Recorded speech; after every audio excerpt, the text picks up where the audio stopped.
Essentially a private person. And yet here you are with this memoir, which reveals a lot of personal stuff. Why did you decide to write it? Well, from the beginning, in the 90s, I got a lot of proposals and offers from England, United States to write a book. I said, no, thank you. I keep a lot of secrets for myself. I don't speak too much. I'm a very stubborn person. After my life, after tennis, happened a lot of things. Good things, really bad things. But I wanted to be open-minded to tell my story. In the book, you reveal that you've been diagnosed with prostate cancer. Yeah. I've always been checking myself for prostate cancer. 2023, checked myself again, and the doctor said, doesn't look too good. We have to make an operation. Okay, is that necessary? I told them, yes. It was difficult psychologically for me. Is it spread all over? I don't know. And in the book, you describe it as extremely aggressive and at its most advanced stage. And you also say that you're going to fight every day like it's a Wimbledon final. I spoke to the doctor, and he said it's really, really bad. Okay, but it's done. And he said, but you have these sleeping cancer cells in your body. It's going to be a fight in the future, and I hope I'm going to be okay. I might be okay, I might not be okay. So every 6 months, I go and test myself. And right now, I did my last test 2 weeks ago. So I'm okay. I take day by day, year by year, hopefully. It's the thing you have to live with. What's your message to men, 50 plus, if you're at risk category? So many people die every year, prostate cancer. Trying to test yourself, or test yourself if you can. Good message. I want to talk to you about the early days of your career. Another young superstar, Bjorn Borg, his entrance to play an exhibition game is stage-managed like that of a pop star. As a teenager, you were seen as a heartthrob, a teen idol. You were being followed around by all these cheering crowds. What was that like? I think in the beginning, it's a new thing and you love it. And they were running out from the stands over the center court. I was sitting with the umpire chair.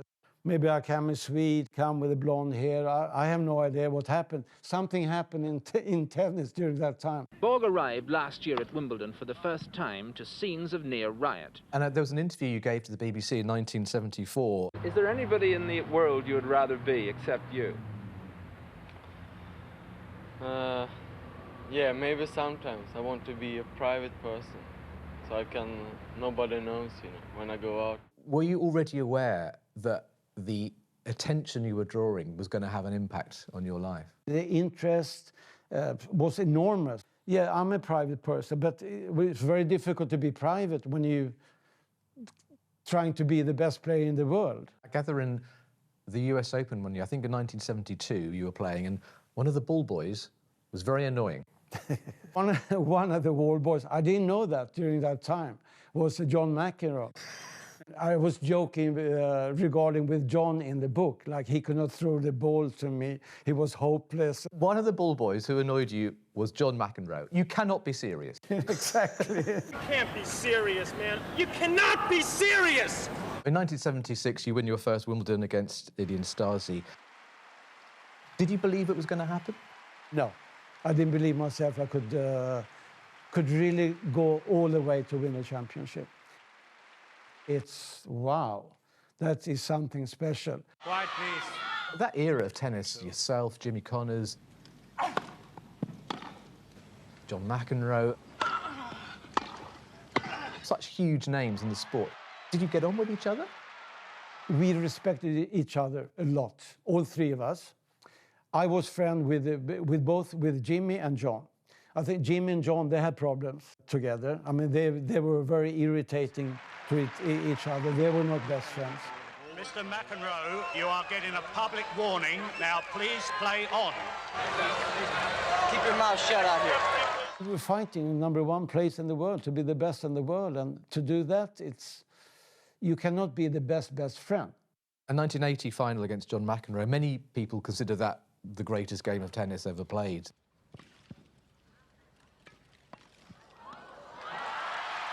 When you were playing it, were you aware of the impact this might be having across the world, the millions of people watching it, or are you just locked into the match? Our final was one of the best. Unbelievable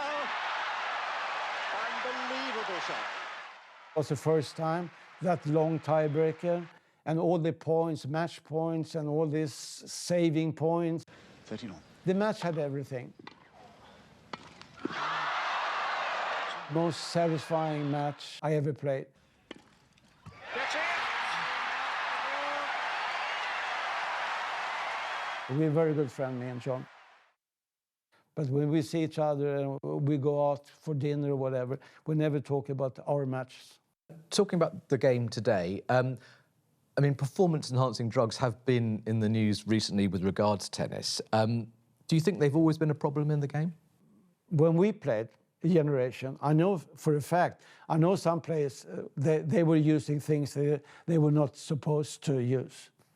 I don't want to go into names, it's not important. But today, I think it's good, they test themselves. And sometimes I understand players, they have to test themselves so many times. I think it's good. It's important to keep tennis a clean sport. I mean, earlier this year, Jannik Sinner was banned for 3 months following 2 positive drugs tests last year.